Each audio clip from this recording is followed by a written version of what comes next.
I got so much more.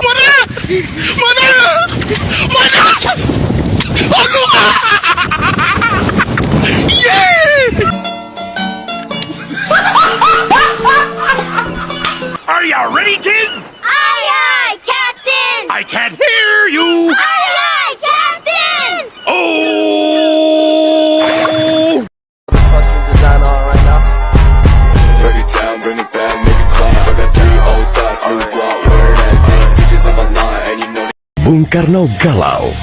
Ia menghitung jika sampai terjadi peperangan, secara matematis tidak akan mungkin bisa mengalahkan sekutu. Persenjataan mereka jauh lebih lengkap dan keahlian militernya lebih memadai. Atas saran Jenderal Besar Sudirman, Bung Karno diminta mengirim utusan khusus kepada Roisul Akbar Nahdlatul Ulama, Hadratus Syekh Kiai Haji Hashim Asy'ari di Pondok Pesantren Tebu Ireng, Jombang. Tujuannya meminta fatwa Kiai Hashim tentang hukumnya berjihad membela negara yang notabene bukan negara Islam seperti Indonesia.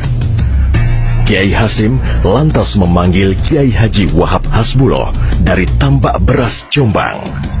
Kiai Wahab diminta mengumpulkan ketua-ketua NU se-Jawa dan Madura untuk membahas persoalan ini. Bukan hanya itu, Kiai Hashim juga meminta kiai-kiai utama NU melakukan sholat istikharah, salah satunya Kiai Abbas dari Buntet, Cirebon, Jawa Barat.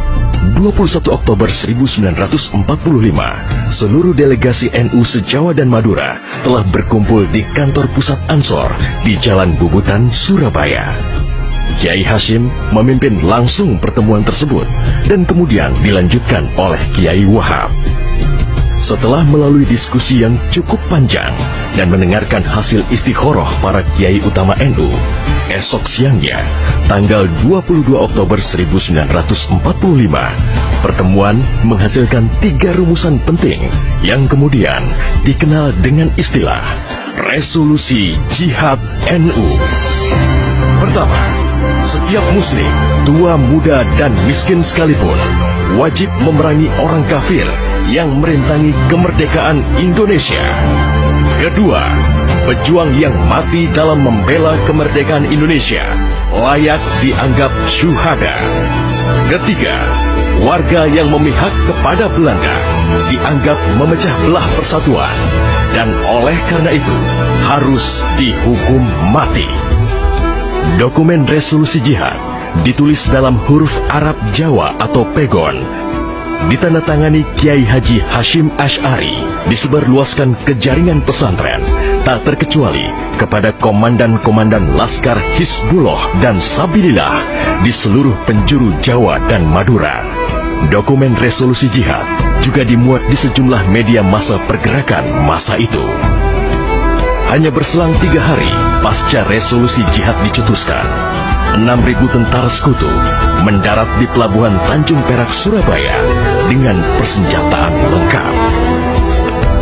Mendengar kedatangan pasukan penjajah, ribuan santri dan kiai dari penjuru Jawa Timur bergerak menuju Surabaya. Situasi pun terus memanas dan cenderung tak terkendali. Resolusi jihad NU telah memompa semangat perlawanan rakyat dan memicu terjadinya pertempuran hebat selama 3 hari di Surabaya, tanggal 27, 28, dan 29 Oktober 1945. Tentara Inggris kewalahan menghadapi perlawanan rakyat Jawa Timur. Mereka lantas mendatangkan Bung Karno ke Surabaya untuk diajak berunding melakukan gencatan senjata. Pagi hari tanggal 30 Oktober, gencatan senjata ditandatangani pemerintah Indonesia dan Inggris. Namun, sore harinya terjadi insiden di Jembatan Merah yang menewaskan orang nomor 1 tentara Inggris di Surabaya, Jenderal Malabi. Gencatan senjata pun langsung berakhir. Pengganti Malabi Jenderal Robert Munzer mengultimatum Laskar Pejuang dan tentara Indonesia agar menyerahkan senjata kepada Inggris paling lambat 10 November 1945. Jika tidak, Inggris mengancam akan membumi hanguskan Surabaya. Mendengar ancaman itu, para komandan Laskar Hizbullah, Sabilillah, Mujahidin, TKR, dan para santri marah besar. Seorang pemuda bernama Sutomo atau yang dikenal dengan Bung Tomo sowan kepada Kiai Hashim. Ia meminta izin kepada Kiai Hashim untuk menyiarkan dan menyebarluaskan resolusi jihad melalui radio. Bismillahirrahmanirrahim. Merdeka! Saudara-saudara penduduk kota Surabaya,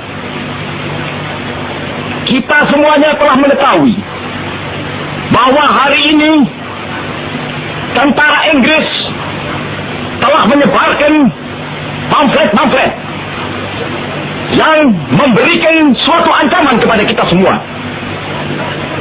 Kita diwajibkan untuk dalam waktu yang mereka tentukan menyerahkan senjata-senjata yang telah kita rebut dari tangannya tentara Jepang.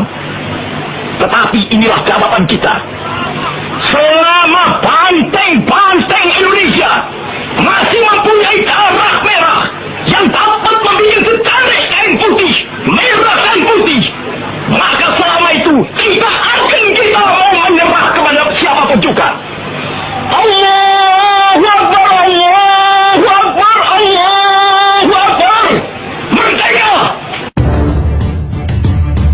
Pertempuran 10 November membuat malu tentara Inggris. Target mereka menguasai Surabaya dalam waktu 3 hari tak terbukti. Bahkan di hari yang kedua, Inggris kehilangan Jenderal Robert Munzer.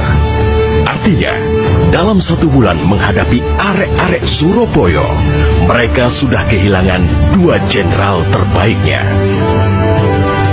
Perang Surabaya berlangsung selama 3 minggu. Takbir dan pekik merdeka menggema selama pertempuran berlangsung.